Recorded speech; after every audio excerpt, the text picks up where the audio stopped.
can be, but interesting investment ideas always exist, and that is what we will try and do with Dilip Bhat, Joint Managing Director of Prabhudas Lilladher.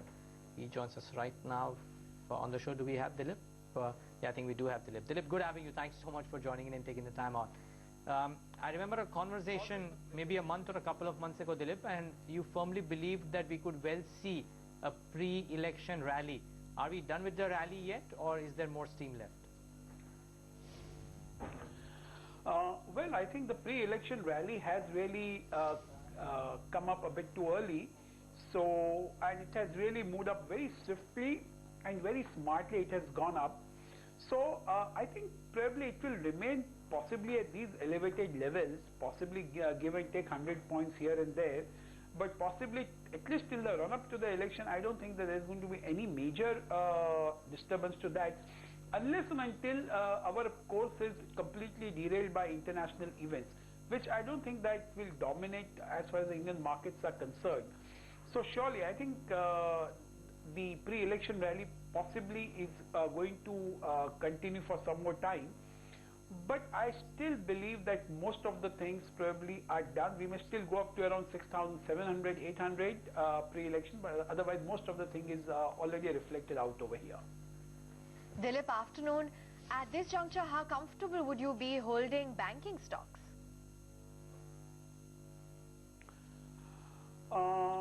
My own sense is that wherever the stocks have run up quite a bit, and more so in the banking space, like if you see that in the current rise of Nifty, which has gone up by almost about 200 to 250 points from 6,250 levels, almost 18 to 20% has been contributed by the likes of ICICI Bank and 10% further by HDFC Bank.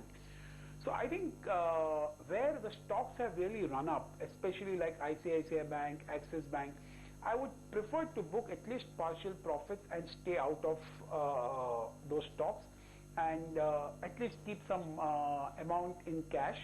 So certainly I think in the banking space nothing major has changed. It's a euphoric reaction. So we should, I mean, my advice would be the investors should take some advantage of this and try to encash a part of the profits. You know, we have quite a divided view when we talk about the export-oriented theme, particularly pharma and IT, but the general consensus is that the earnings growth will be strong over the long period of time and that one should stay on. What would your view be? You mean on an overall basis or for the pharma? Pharma and IT sector. Exactly is the question. Well, I think both the sectors on a long-term basis certainly deserve a very strong presence in the portfolio, because both the sectors are showing a reasonably very good growth. And what is more prominent in both these sectors is that, especially in IT, the free cash that the companies are generating are significantly good. And you know, the common parameter is cash to EBITDA is what we try to see. So I think that is pretty good.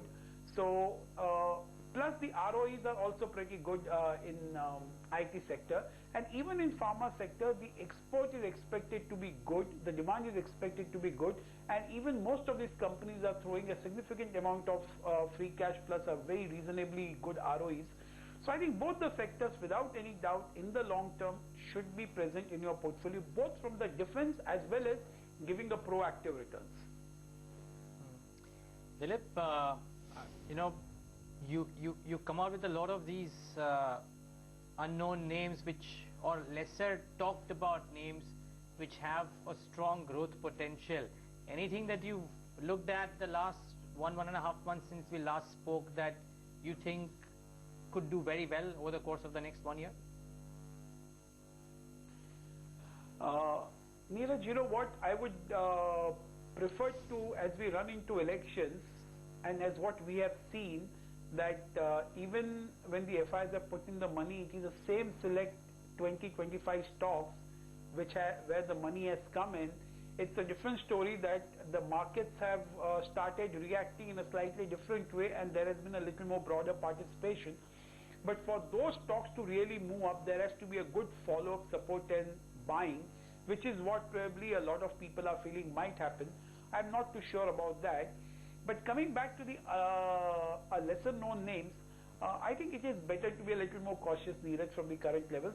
So I would still prefer to play safe with some of the names, maybe something like, an Apollo Tyres, which is not a very unknown name, or something like Motherson Sumi, which is still available at a very reasonable valuations. And once again, they are not unknown names.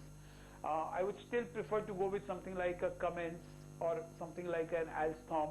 But otherwise, I would still prefer to be a little more defensive in the approach. And what would be your stance on the metals basket, particularly some of the large caps? I think the way we are hearing about the emerging markets, the way we are hearing about China, I don't think that the metal stocks probably will have any great time in the near future on a sustainable basis. Of course, you will have some news, maybe iron ore prices are coming down, or maybe you get some kind of price hike here and price hike there. But on a sustainable basis, I think this metal sector will continue to be muted, both in terms of the performance or in terms of the real price movement of these metals, because none of these economies are really showing any great signs of really doing so well. So I would prefer to be cautious on the metals, and I'm not really a great fan of that. Dilip, great having you with us on the show. Thanks so much for joining in with some of those stock and sector recommendations. Prakash, thanks for being with us on the show with your top technical picks. And on that note, we wrap it up right here on Market Sense. Coming up on the other side is Markets at Lunch.